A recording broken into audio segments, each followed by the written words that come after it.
Hi guys, we are back. How's it going? So it's actually morning, approximately 10 o'clock, and just before kicking off a few more calls, I want to try to stick to this everyday studying schedule. And so, without further ado, hope everyone's well. Welcome back, if you're back. Okay, so basically, yesterday we started speaking about this about the gate of confidence of Rabbi ibn Pekuda. This is the book, um, and basically the gate of confidence again talks about primarily the spiritual, internal spiritual journey of attaining full confidence in God, and also in spiritual but also worldly activities. And so we started off with the fourth gate. Again, this book is part of a greater book called Chovat Levavot, the duties of the heart, which talks about the obligations of, and responsibilities of a religious Jew, or the obligations of how to worship God, right? And right now we're starting to talk about the different virtues, and we're starting off when we're talking about the different virtues, the virtue of confidence in God, and that virtue, as the writer, the publisher, put this book together, Rabbi Chaim ibn Pekuda writes, is and ראיתי להביא אחריו מה שהוא צריך יותר מכל דברים לעובד האלוקים יתברך. I saw that after talking about the obligations and the duties that a religious person has to bring the things that are the most crucial or critical in worshiping God, and that having total confidence in God and everything that the person is doing, because it has the tremendous benefits in both the spiritual realm, the Torah, the spiritual guidebook, and then also in terms of the street cred, the world. And it says here, now we're continuing on, it says, בו בתורתו, מהן מנוחת נפשו, וביטחונו על אלוקיו יתברך, כמו שהעבד חייב לבטוח על אדוניו, מפני שאם איננו בוטח באלוקים, בוטח בזולתו. So it starts of בתורתיו בו בתורתו. We're talking about the fact that there is worldly benefits, but spiritual benefits and worldly. בתורתו בו בתורתו, and the benefit, the spiritual benefit, מהן מנוחת נפשו וביטחונו על אלוקיו יתברך, is that the person will be at peace within internally. The nefesh, when it's written nefesh, is actually one of the reflections of the soul. Okay, it's another word that reflects the soul.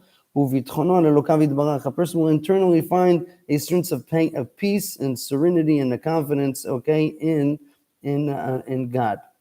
Yitbarach is blessed he.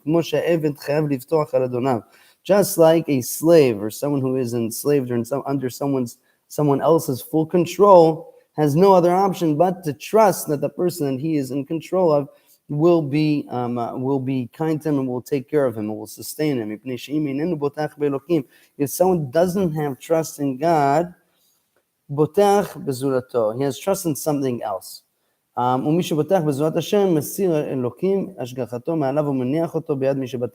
a person who has confidence, or he entrusts something or someone else besides God, right? And in Judaism, we believe in oneness, meaning there's only one God in this world. So if you have something in a belief besides in the one God,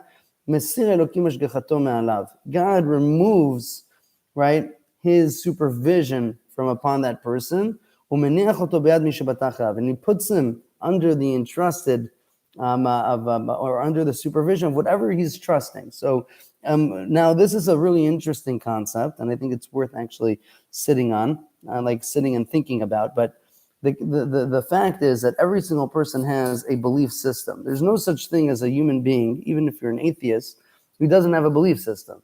Your belief system could be in statistics, meaning I'm going to walk out on the street and I'll only cross at a green light, and that way no one's going to hit me.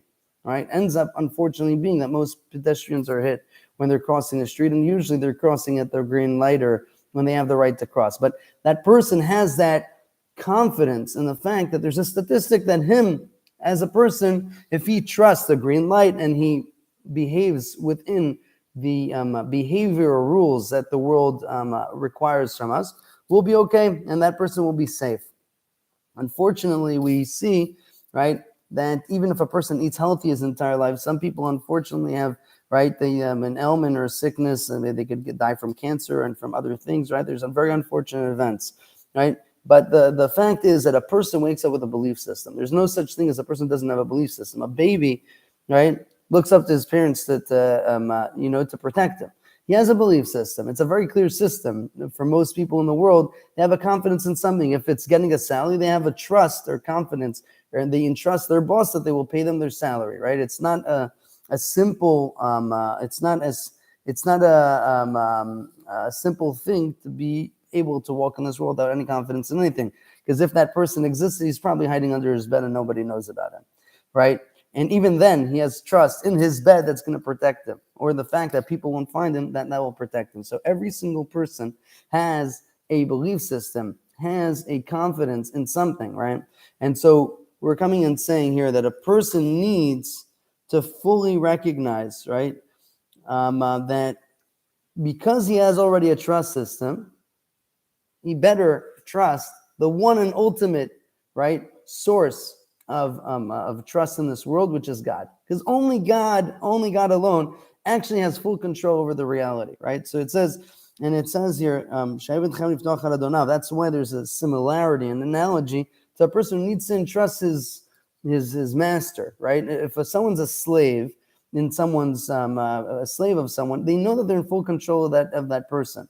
Right, so they have to believe that person's going to feed them, give them whatever he needs, sustain them. Might not be the nicest person in the world, right? But at least the trust that this person's not going to kill him needs to be there, or else the person's going to run away, right? And even then, maybe he can't run away because his environment is fully controlled by this person. If a person doesn't have trust in God and full confidence in God, he is de facto he's trusting in something else. Someone who has confidence or entrusts something else, okay, God removes his supervision from him. And it's a very interesting concept. So today, in today's world, there is a confidence, or there is a belief system that really evolves around science. Everyone believes in science, right? And there's a lot of sense in it, there's a lot of logic. Everyone believes in science until the science changes, or until they're on the they recognize that there's statistic, and even statistics, end up being hurt.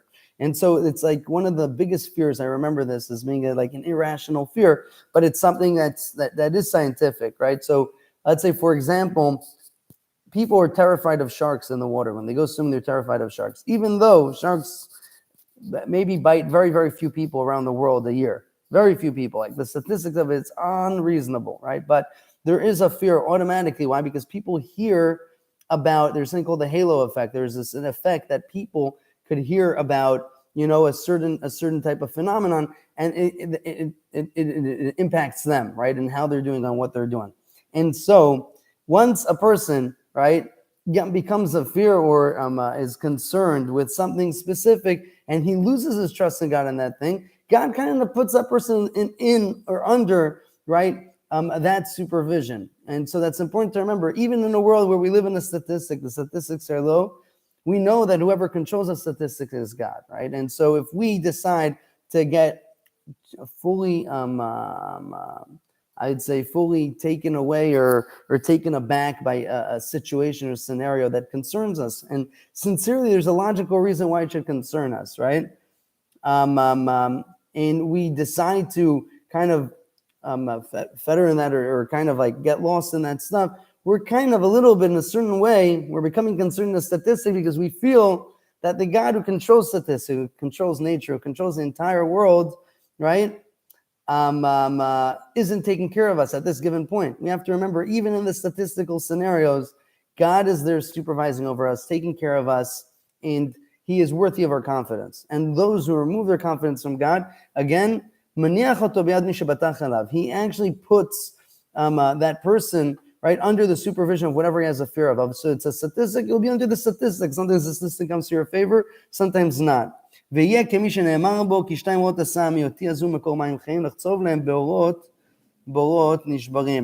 so they give a bunch of different, maybe next time we'll deal with the different psukim, which are the different quotes from the Torah and from Tanakh.